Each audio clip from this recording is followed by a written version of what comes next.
health cover.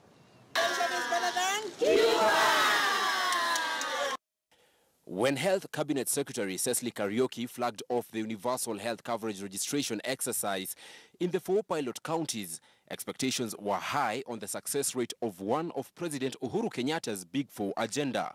However, the CS acknowledged that all was not well. There are gaps in availability of drugs consistently. There are gaps in terms of the HR and its availability. There are gaps also in terms of equipment in some cases.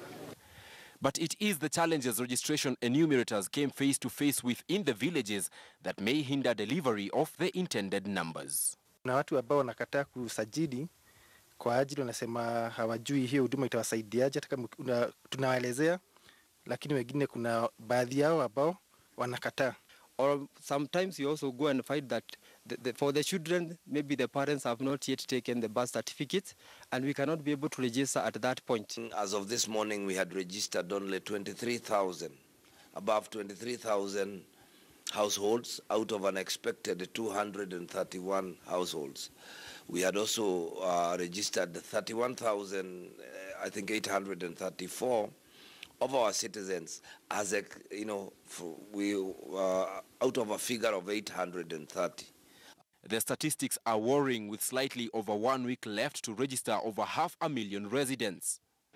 A huge number of residents in the interior parts of Nyeri have been skeptical in sharing their personal information with the enumerators, a major setback for the registration exercise, with some expressing their disbelief with the effectiveness of the program. Nikienda kwa hospitali matibabu, mimi naambiwa wenda nunua dawa, hii hakuna, lakini hii ya pentikila ndio mimi napatiwa, na bado mimi mgo ninataka kufanyiwa operation ya sikio, ninaambiwa hakuna pesa. But even as Kenyans express their skepticism with the program, the government has often reiterated its commitment to ensuring UHC succeeds. The commitment I have from the 4 governors in Nyeri, in Kisumu, in Isiolo, and in Machakos, that they are going to increase the amount of money that they are investing from the equitable share into health. That way we will really succeed. Starting tomorrow, because my delivery, this is 65 million worth of drugs is being delivered tomorrow. It will start in PGH and other hospitals. There will be drugs in our hospitals. The National Health Insurance Fund, NHIF, is yet another challenge affecting the registration of UHC. Kwa upande yangu mimi naona hiyo kitu haitafanya kazi. Sababu tayari tunalipa hii NHIF. NHIF tukienda unatibiwa kwa hospitali. That notwithstanding, some residents, especially senior citizens, are hopeful that the launch by President Uhuru Kenyatta early next month will mark the end of their tribulations as far as access to better health services is concerned. Kwanza mtaanza leo kwanza, maana yake hii huduma kwanza inanisaidia wakati wote.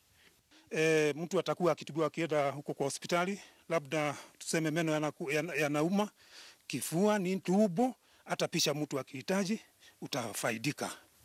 Ibrahim Karanja, KTN News. At the same time, First Lady Margaret Kenyatta yesterday launched the Beyond Zero Caravan that supports the universal healthcare program in Kisumu. Here is part of what she had to say as Kenyans gear up towards universal healthcare coverage. Technology provides immediate results that will allow us to ensure that HIV-infected babies receive treatment without delay. Today, we will also be launching the EMTCT and Syphilis Framework 2018 to 2022 Kisumu County Business Plan.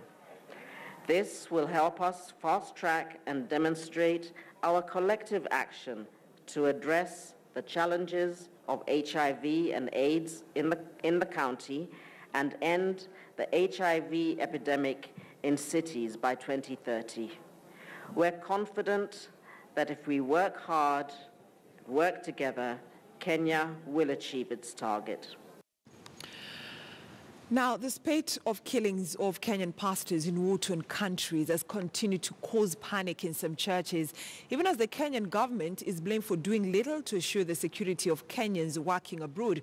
Now, the latest incident being the shooting to death of a Kenyan priest father, Cosmas Ondari, who's living in Cameroon. Now, our reporter Cecilia Akesho Madhuva caught up with the family of Father Victor Luke Odhiambo, who was killed last week in South Sudan by a suspected gunman, even as the motive behind his killing remains a mystery.